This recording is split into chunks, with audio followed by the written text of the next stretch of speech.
Today I just want to do a really quick video on how to avoid getting a massive unexpected bill in Microsoft Azure, and also how to avoid a real bad day when you actually get the bill. I'm talking about budget alerts, which we really should have for all of our Azure subscriptions, whether they're old subscriptions or they don't have anything on them yet.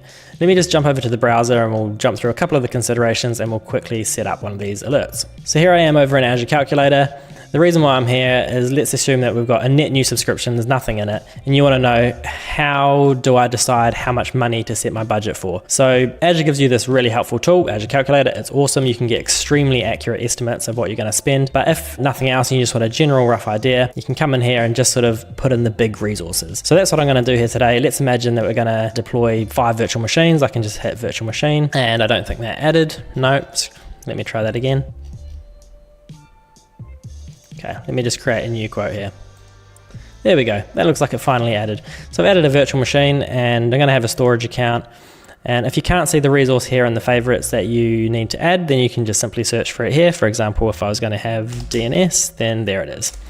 Let's scroll on down to our estimate, and I said we're going to have 5 of these. Cool. And then if I scroll on down to the bottom, I'll get a roughy-tufty estimate on how much it's going to cost me monthly. Make sure you choose the relevant currency for you, and for us we're looking at $708. So cool, I've got an idea on what to set my target budget for. Let's give a little bit of room for overhead and the things that we didn't bother to add because we were lazy, and make the budget $800 or $850 as an example.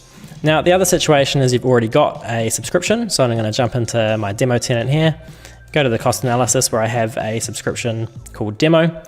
And it's a little bit hard to judge what the budget should be because my spending here is up and down rather than on a sort of linear line, but nevertheless it'll be good enough. So in the cost analysis, what Microsoft is telling me is how much is forecast to spend this month, but even better, it tells me my previous month. So I can go back and just by looking at my history, I can get a general idea that most months I probably spend up to $200. And if I jump into actually create a budget, it gives me that information also. So jump down to budgets, go add. I typically prefix my resources with the names or abbreviation for the type of resource. So let's just call this budget. And then in this case, the name of the subscription that it's tied to. So the subscription is called demo, just call it demo. That way, when I actually get the alert, it's gonna be clear to me where this alert's come from because I get alerts from a lot of different subscriptions. So the expiration date for me is gonna be fine. And you can see this little graph over the right. Microsoft's giving me some handy information, more or less similar to what I saw in the cost analysis. The max I've spent is 191. Microsoft's recommending on average the budget is 123, but I'm going to go with let's say 200.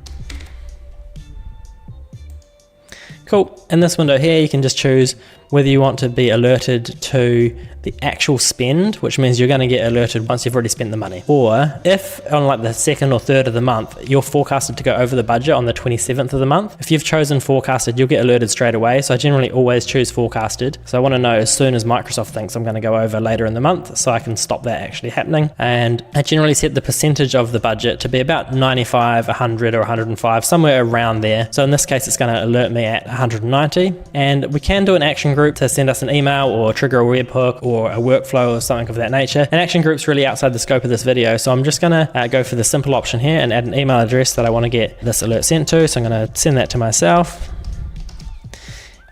And I can just chuck in a whole bunch of email addresses here if I want to send it to multiple people.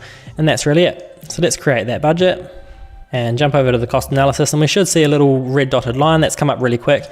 If you don't see the red dotted line, just wait 30 seconds and refresh the screen, or click onto something else and come back and it will show up. So that's actually a really handy budget for me. I didn't have one before on the subscription, so I'm going to leave that in place. And that's all I really wanted to cover today. So hopefully that helps someone get saved from a bad day. Until next time, cheers.